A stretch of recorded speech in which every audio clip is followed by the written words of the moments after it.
By the way, talking the Flash. Spoiler alert. There's a Christopher Reeve cameo in it. I don't think he'll be overly happy. Now, got to look. We got to watch this next as well.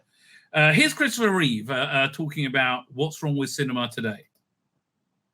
Hollywood suffers from a very bad disease called sequelitis, in which what the majors do is you take what grossed $100 million domestically last year and get the key ingredients back again and try to pump it up a few more times. Yeah. Of course, the quality is a sliding scale of diminishing returns, and I think very rarely do you get any. I'm sorry, he's still Superman.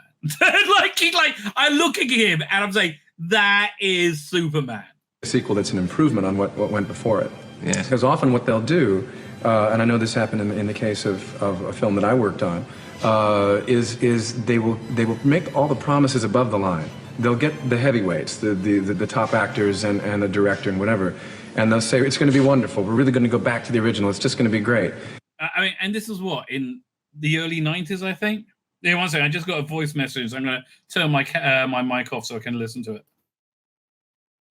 But then they don't give you the resources. They don't give you the tools to go and work with below the line. And the audience now, I mean, listen, if the film is not spectacular, why pay the £4 or the $7 or whatever? Just stay home and watch TV instead. Yeah, that was Superman 4.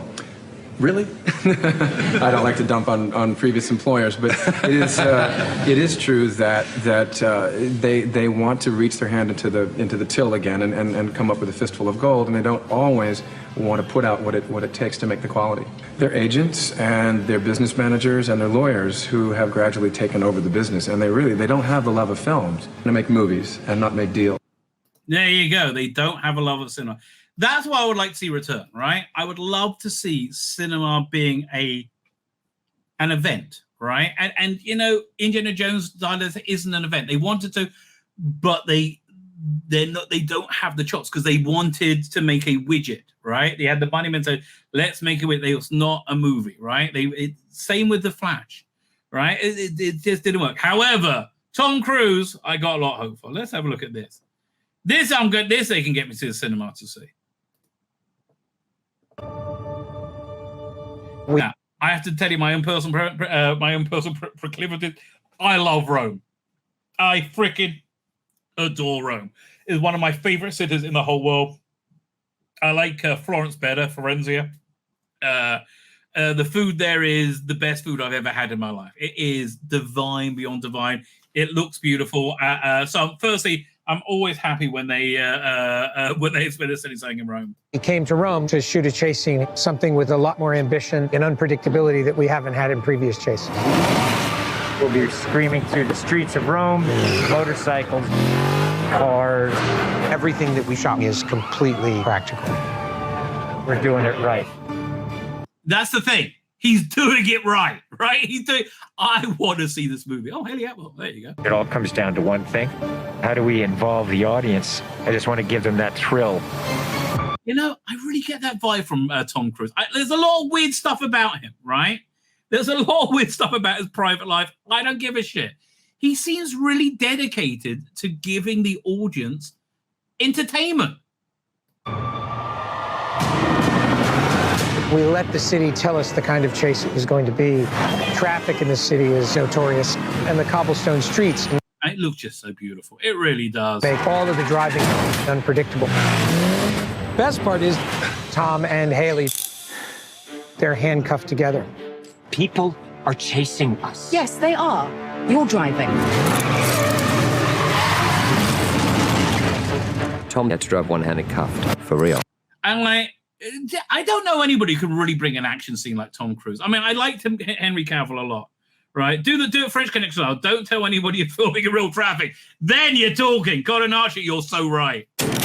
By the way, they've edited the French Connection on Disney Plus to take out racial epithets. I'm really...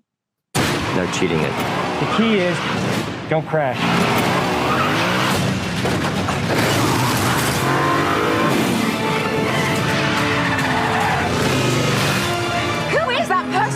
I have no idea. And I tell you, the music they put with this, it just all seems together perfectly. Tom is driving and drifting one-handed through the streets of Rome. That was a day I will never forget. trying to do drifts every time you think you're going in one direction. It's the cobblestones on the street say, no, you're not, you're going this way. So is he driving that car or is somebody else driving it? I think he's driving it, right? Incredible. We got to get rid of this car. Tom and Haley ditched the car for one of their IMF vehicles. Suddenly. Okay, so they did this with James Bond. What one was that? For your eyes only, right? But it was the same color car, I think. This tiny little Fiat 500 comes out of nowhere. We built this Fiat 500 so that it would be faster. You could barely control the car. It was treacherous.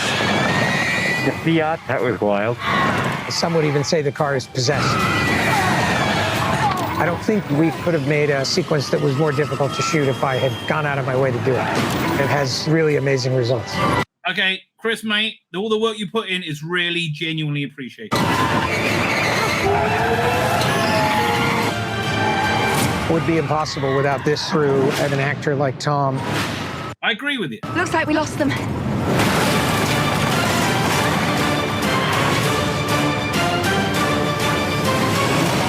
Yeah, okay, July 12th, I'm there, mate. I am so there.